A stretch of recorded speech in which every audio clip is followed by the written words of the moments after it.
जी अस्सलाम वालेकुम स्टूडेंट्स। बेटा आज हम 9th क्लास का लेक्चर नंबर 23 डिस्कस करेंगे और टॉपिक जो हम डिस्कस करने जा रहे हैं वो तीन है हमारे पास। एक है थ्योरी, लॉ एंड प्रिंसिपल। पिछले लेक्चर में हमने बात की थी स्टेप्स ऑफ बायोलॉजिकल मेथड की और उसके अंदर हमने एक पढ़ा था एक्सपेरिमेंटेशन, एक पढ़ा था समराइजेशन ऑफ रिजल्ट्स और एक था रिपोर्टिंग ऑफ रिजल्ट्स। उसके बाद जो अगला टॉपिक आता है वो मलेरिया वाला है। तो मलेरिया का टॉपिक को हम एंड पे डिस्कस करेंगे क्योंकि उसके ऊपर पूरे का पूरा बायोलॉजिकल मेथड अप्लाई है, उसको हम लास्ट पे डिस्कस करेंगे। तो उससे पहले हम डिस्कस कर लेते हैं theory, law and principle. Theory क्या होती है बेटा? जब कोई हाइपोथेसिस बनती है तो फिर उस हाइपोथेसिस को टेस्ट किया जाता है। जैसे हमने पिछले लेक्चर के अंदर पढ़ा था कि हाइपोथेसिस बनने के बाद जो अगला स्टेप आता है वो डिडक्शंस का है। डिडक्शंस के बाद एक्सपेरिमेंटेशन होती है, मतलब कि हाइपोथेसिस को फिर टेस्ट किया जाएगा मुख्तलिफ मराहल से। उसको टेस्ट किया जाएगा कि क्या वो सही है या वो गलत है।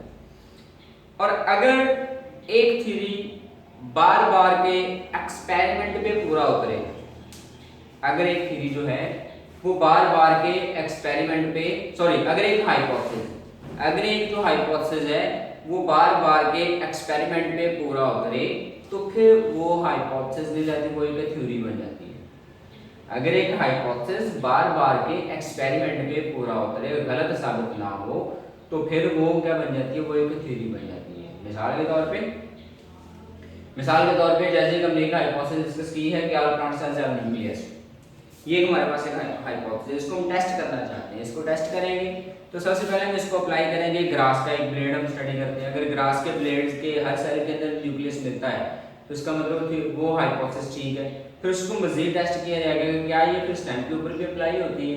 इसको स्टेम के ऊपर फिर अप्लाई किया जाता है। अप्लाई अगर हम करें तो स्टेम के अंदर देखेंगे कि अगर हम स्टेम के सेल के अंदर भी न्यूक्लियस मिल जाता है तो वो मजीद उसको एविडेंस मिल जाएगा। फिर हम देखेंगे क्या रूट पे भी अप्लाई होती है, क्या रूट के सेल्स के अंदर न्यूक्लियस होता है, तो फिर रूट को जब देखा जाएगा और अगर रूट के अंदर भी न्यूक्लियस मिल जाता है, रूट के सेल्स के अंदर भी न्यूक्लियस मिल जाता है, तो वो क्या हो जाएगा? वो मजीद उसको एविडेंस मिल जाएगा, मजीद उसको सपोर्ट मिलेगी, उसको मजीद सबूत की सपोर्ट मिलेगी।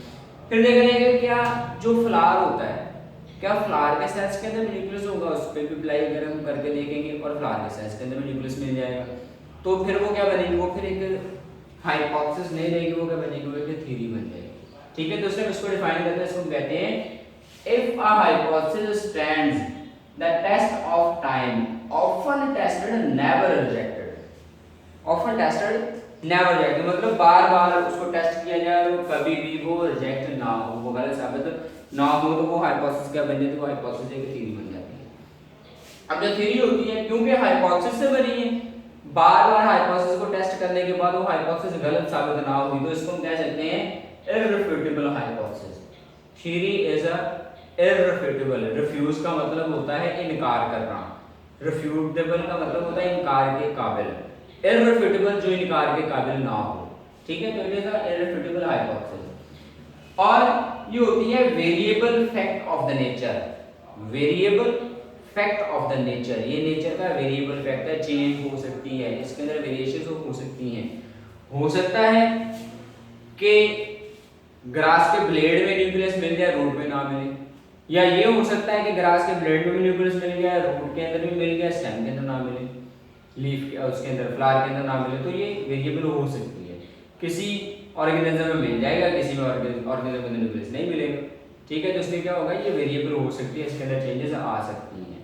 ठीक, एग्जांपल हम इसकी लेंगे सेल थ्योरी, और इस सेल थ्योरी की डिटेल में डिस्कस करेंगे चैप्टर नंबर 4 के अंदर। एग्जांपल आपने सेल थ्योरी की दे देनी है। ठीक हो गया। अब इसके बाद एक छोटी सी डेफिनेशन है प्रोडक्टिव थ्योरी। हमारी बुक ने एक डेफिनेशन लिखी है प्रोडक्टिव थ्योरी। प्रोडक्टिव थ्योरी क्या होती है? Theory that suggest new hypothesis, ऐसी थ्योरी जिससे नई हाइपोथेसिस बने, उसको हम कहते हैं प्रोडक्टिव थ्योरी। मिसाल के तौर पे हम एक हाइपोथेसिस अपने पास से ले लेते हैं, हम कह देते हैं कि जी सारे प्लांट सेल से मिलकर बने हैं, सारे प्लांट सेल से मिलकर बने हैं।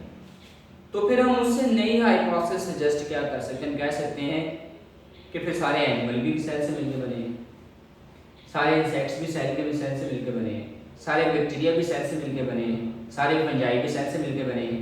मतलब क्या हो रहा है, फर्दर हाइपोथेसिस सजेस्ट होती चली जा रही है। हमने हाइपोथेसिस बनाई कि सारे प्लांट सेल से मिलकर बने और वो लिविंग ऑर्गेनिज्म है, तो एनिमल भी लिविंग है, फंजाई भी लिविंग है, बैक्टीरिया भी लिविंग है। तो हम फिर ये कह सकते हैं कि फिर एनिमल भी सेल से मिलकर बने हैं, फंजाई भी सेल से मिलकर बने हैं, बैक्टीरिया भी सेल से मिलकर बने हैं। ठीक है, मतलब क्या हो रहा है, नई हाइपोथेसिस सजेस्ट हो रही है। तो ऐसी थ्योरी जो नई हाइपोथेसिस सजेस्ट करे उसको हम क्या कहते हैं, प्रोडक्टिव थ्योरी का नाम देते हैं। ठीक, अब हम आते हैं लॉ की तरफ। ये अगला लेवल है, ये हाइपोथेसिस से अगला लेवल है। हाइपोथेसिस में क्या, सॉरी थ्योरी के अंदर क्या किया था, थ्योरी के अंदर हमने चेक किया था हाइपोथेसिस को। अब जब थ्योरी बनेगी तो फिर उस थ्योरी के ऊपर एक्सपेरिमेंट होंगे कि क्या वो थ्योरी सही है या गलत है। थ्योरी को बार बार टेस्ट किया जाएगा, और अगर एक थ्योरी बार बार के एक्सपेरिमेंट के ऊपर पूरी उतरे तो उसको हम कहते हैं लॉ, वो फिर एक लॉ बन जाता है। अगर एक थ्योरी को बार बार टेस्ट किया जाए और वो गलत साबित ना हो तो उसको हम कहते हैं लॉ, वो एक लॉ बन जाती है।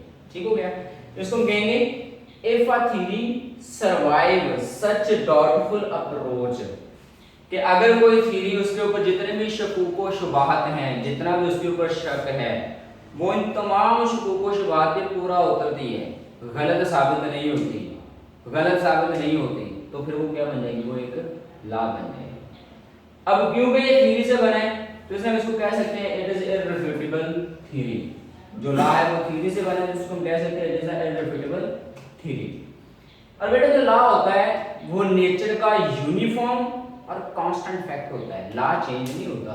जो कानून बन जाता है ना, जो कानून बन जाता है, जब साइंस के अंदर जब कोई कानून बन जाता है तो उसके अंदर किसी किस्म की कोई अमेंडमेंट नहीं होती, फिर वो चेंज नहीं होगा। जैसे खसूसियात वालिदैन से बच्चों में जाती हैं, नेचर का कानून है, वो जानिए ही जानिए। ठीक है, खसूसियात वालिदैन से बच्चों में जाती है, नेचर का कानून है, वो खसूसियात जानी ही जानी है, उसको कोई चैलेंज नहीं कर सकता। ठीक है, तो इसलिए जो लॉ होता है वो नेचर का यूनिफॉर्म और कांस्टेंट फैक्ट होता है। एग्जांपल इसकी है मेंडल्स लॉ ऑफ इनहेरिटेंस। इसने मेंडल एक साइंटिस्ट का नाम है, मेंडल ने बताया था कि खसूसियत किस तरह से वालिदैन से बच्चों में जाती है। ठीक है, और दूसरा है Hardy Weinberg law. Hardy Weinberg, दो साइंटिस्ट हैं हार्डी और वैनबर्ग, इन्होंने एक लॉ प्रपोज किया था। इन्होंने इस लॉ के अंदर बताया था कि जो जीन है वो एक जनरेशन से दूसरी जनरेशन में जाते हैं और एक कांस्टेंट फ्लो से जाती है, जीन का फ्लो बताया था। ठीक है, अब जो प्रिंसिपल है, प्रिंसिपल की आपने सिर्फ और सिर्फ छोटी सी डेफिनेशन याद रखनी है। इसकी सिर्फ डेफिनेशन है, बुक ने नहीं लिखी हुई, बुक ने नहीं लिखी हुई, मैं आपको लिखवा रहा हूं। सिर्फ डेफिनेशन याद रखनी है। Principle is a true statement which can not be implemented, true statement which cannot be implemented.